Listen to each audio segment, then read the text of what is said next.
sampean tahu yang membuat 100% fix bahwa ini adalah sebuah penipuan? Assalamualaikum warahmatullahi wabarakatuh, dan selamat pagi, selamat sore, selamat malam teman-teman. Saya berdoa teman-teman dalam keadaan sehat, rezekinya lancar, amin amin ya rabbal alamin. Baik teman-teman, di video kali ini saya mau berbagi pengalaman ya. Saya mau sharing sedikit bagaimana saya lalu mengalami hampir terkena penipuan. Nah, kemudian alhamdulillah saya masih diselamatkan, masih ditolong oleh Allah, jadi nggak kena gitu ya. Ini kejadian sebenarnya sudah agak lama karena ini terjadi di tanggal 21 Agustus. Nomornya yang nelpon yang ini ya, 0869 5391 9772. Oke, ini telepon cukup lama, sekitar ini 32 menitan, jadi setengah jam itu di luar yang video call teman-teman. Oke, jadi bagi teman-teman yang punya waktu silahkan ditonton dilanjutkan, tapi kalau teman-teman sudah tahu kasus ini, teman-teman bisa skip aja gitu. Oke, jadi saya ceritakan kronologinya ya biar full detail teman-teman. Jadi ini terjadi di jam 9 pagi, ini tepatnya di jam 9 lewat 9 menit. Di situ saya ada telepon masuk ya teleponnya tentunya nomor yang ini tadi, nomor yang 0869 5391 9772. Nah, kurang lebih suaranya seperti ini. Pelanggan yang terhormat, akun BPJS Anda akan segera dinonaktifkan. Untuk informasi lebih lanjut, silakan tekan 1. Jadi di situ saya disuruh tekan 1. Oke, setelah saya tekan, nah di situ saya dihubungkan ke CS-nya, istilahnya gitu ya, ke CS BPJS. Ya, basa-basinya, selamat pagi Pak, maaf dengan siapa? Nah di situ sebenarnya dia nggak tahu namanya kita, cuma karena untuk biar dia tahu namanya kita, nah dia tanya dulu, maaf dengan siapa, ada yang bisa dibantu gitu kan, seolah-olah CS yang menghadapi orang baru gitu. Oke, akhirnya saya sebutkan nama, selamat pagi, bahwa nama saya Darminto. Saya tadi ini dapat telepon dari nomor ini bahwa katanya akun BPJS saya akan segera dinonaktifkan. Karena kenapa? Saya cerita sedikit teman-teman. Saya beberapa tahun yang lalu itu sempat jadi pemerintah desa ya. Jadi akun BPJS saya itu selalu dibayar gitu oleh pakai anggaran dana desa, intinya kayak gitu. Nah, kebetulan tahun kemarin saya sudah resign, tetapi istrinya saya itu alhamdulillah terangkat P3K. Jadi BPJS-nya itu dibayarkan otomatis oleh P3K-nya itu gitu.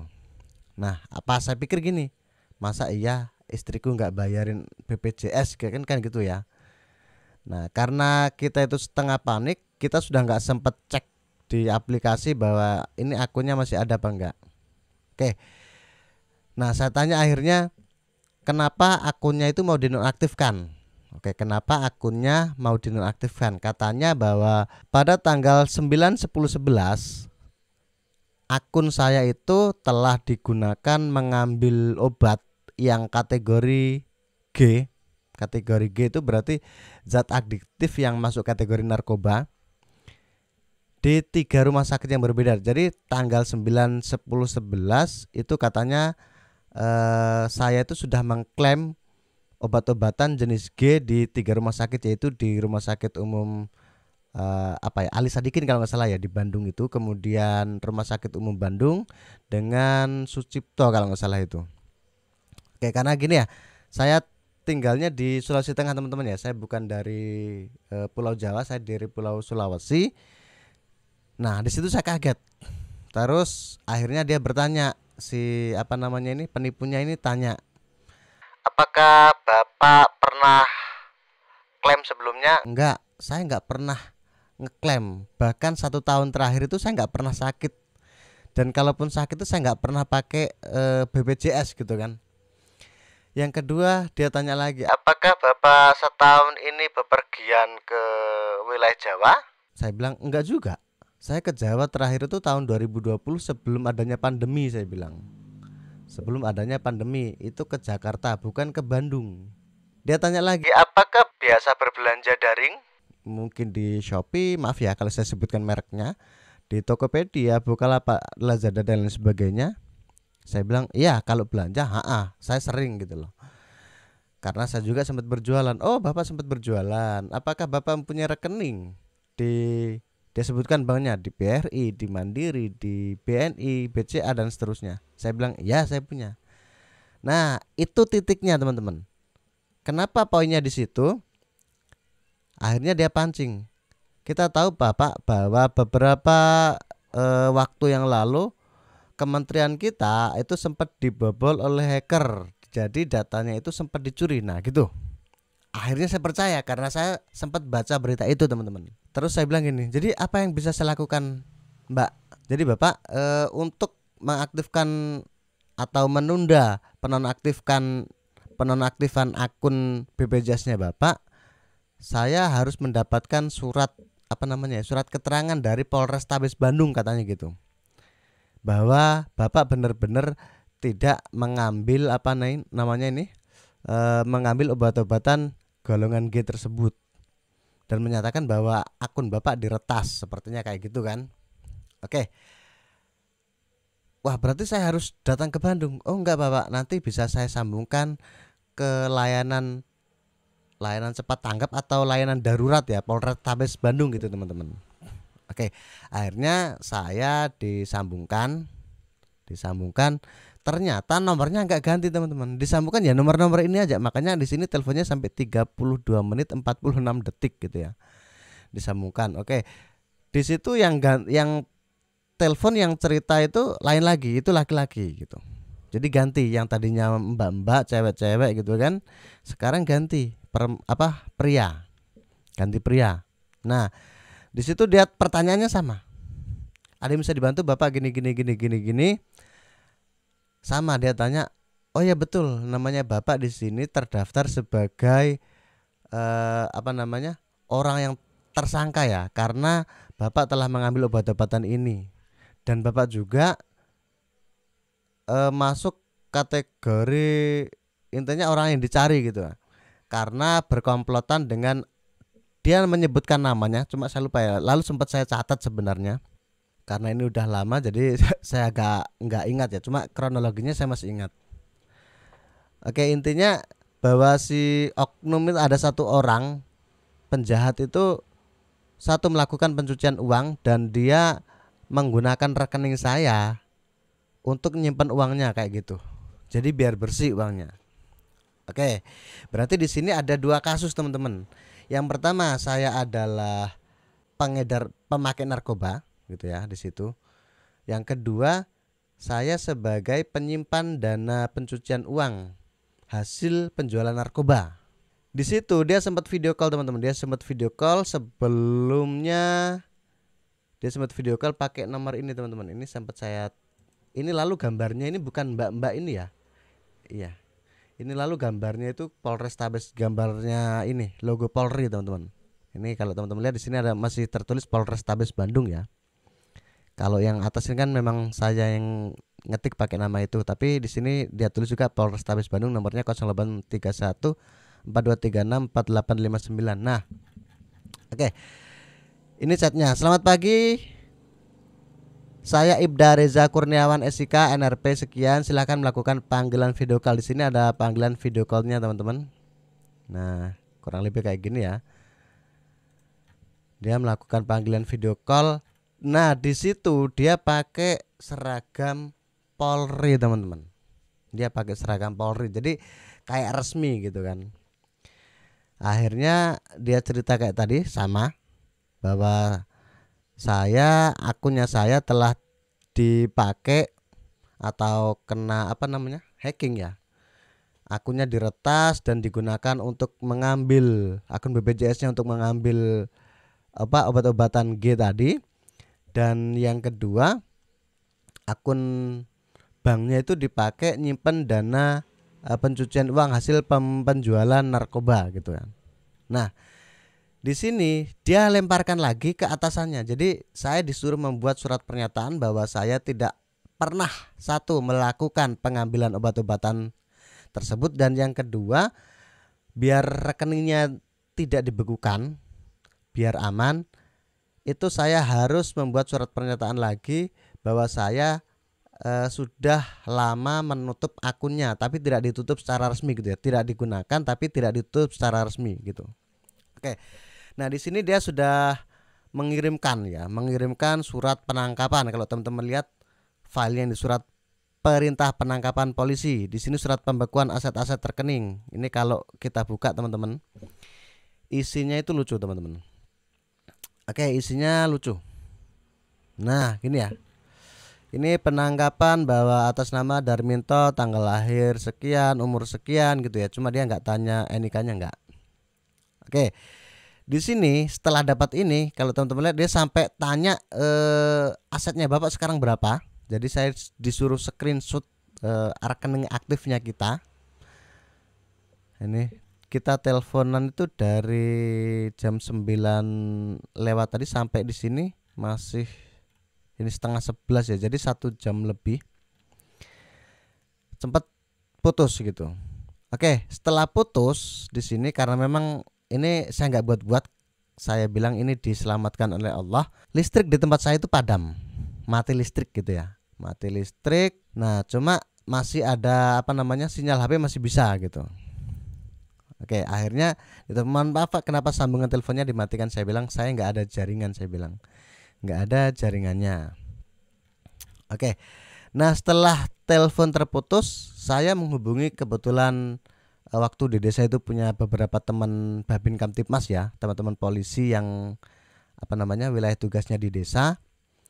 Saya telepon, Pak ada di rumah? Oh nggak ada. Ya udah, saya telepon yang satunya lagi, Pak ada? Oh ada. Akhirnya saya ke sana langsung saya tunjukkan ini. Saya tunjukkan surat perintah penangkapan. Dia belum bilang apa-apa, dia sudah senyum-senyum. Saya sampai bilang, sampai ini orangnya temannya kesusahan malah senyum-senyum. Oke, dia buka, dia baca lagi yang ini. Yang mana ini? Yang dari Pengadilan Negeri Bandung. Oke. Nah, akhirnya setelah saya cerita sama dia kronologinya, dia tanya, "Sampean pengen tahu kenapa saya senyum-senyum? Nanti tak jelasin." Nah, dia baca. Awalnya dia bilang 50-50, ini 50% penipuan. Kenapa saya bilang 50%? Karena saya belum tahu kelanjutannya. Akhirnya dia baca lagi. Setelah sampai selesai di bawah, dia bilang fix ini 90% penipuan. Dia bilang gitu. Belum 100% ya, tapi sudah 90%. Oke, kita analisis teman-teman. Yang pertama, kopnya. Kop ini ya. Kepolisian manapun di NKRI itu nggak pernah pakai kopnya itu di tengah teman-teman. Kopnya itu di sebelah kiri. Oke, yang pertama. Yang kedua, teman-teman lihat di sini namanya Aibda Reza Kurniawan SIK. Aibda Reza Kurniawan SIK. Bagi kepolisian nggak ada gelar seperti ini. Biasanya kalau sudah ini di depan ini ya dia nggak dapat SIK teman-teman. Kenapa? Biasanya ketika sudah ngambil Aibda atau Ibda gitu ya, itu umurnya sudah nggak cukup untuk masuk SIK-nya. Karena SIK itu kan di akademi. Seperti itu teman-teman. Itu penjelasan beliau ya. Yang berikutnya berapa? Yang ketiga ya. Aibda. Di sini apa? Ajudan Inspektur 2. Apa? Salah teman-teman. Tidak ada Ajudan Inspektur 2 tetapi Ajun. A-nya itu Ajun ya. Jadi bukan ajudan, Ajun Inspektur. Di sini ada yang kurang apa? P-nya. Polisi. Nah, gitu ya. Aibda. Ajun Inspektur Polisi 2. Kemudian NRP gitu ya. Dan NRP-nya itu lucu teman-teman. Kenapa saya bilang ada apa dengan NRP-nya yang lucu? Dia bilang 85 adalah 8 yang depan ya. 85 adalah tahun kelahiran si polisi tersebut gitu ya. Jadi kalau dia 85 berarti dia ini tahun kelahirannya dia. Yang lucu bukan di sininya teman-teman. Yang lucu tuh di bawahnya ini. Oke, tapi kita lanjut dulu ya. Kemudian usia dan seterusnya, pasal pidana tentang narkotika ya. Oke. Kejanggalan berikutnya teman-teman. Teman-teman lihat di sini apa? Kepolisian Republik Indonesia Daerah Jawa Barat, Direktorat Reserse Narkotika. Teman-teman lihat di sini yang menyerahkan